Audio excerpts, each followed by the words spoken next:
E-commerce and screen printing and like account management, sourcing, all that stuff happens straight out of our headquarters here in Orlando. And we have like a 32,000 square foot building here that we own, and we rent another 10,000 square feet that somehow we needed after we moved in, and we never had that, and then we filled it instantly with stuff. But all that stuff happens here.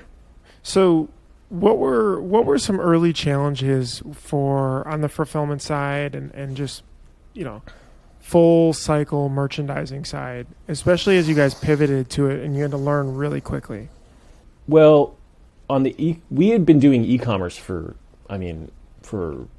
like 12, 13 years. So it wasn't like we were starting that up because of COVID, if that was your question. So, okay.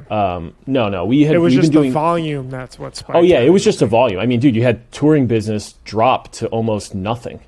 It's the first thing that stopped, and it's still the last thing turning on. Got it. So it wasn't a big deal to pivot. It was more of a staffing issue.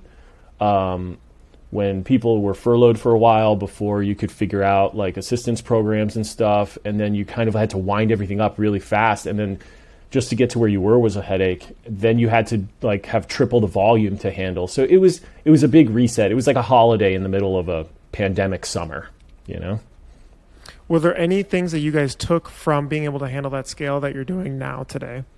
It forced a lot of people who don't typically have eyes on those processes to get involved hands-on just by the nature of what was happening. Mm-hmm. So like a cross-training thing? Not even cross-training. I'm talking about like senior level management just physically being out there, and mid-level management being around and solving things and watching things, being like, hey, why is this like this? Or, this is dumb, and just kind of working through it, which we do all the time. It's just, it was a lot at once. And we're sitting here going, well, I'm not going to do it this way. Let's change it to fix it.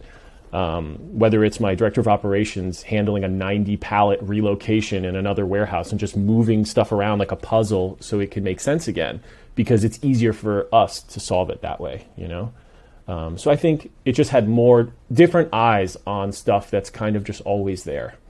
Got it. The flow itself didn't really change. It was just optimizing things.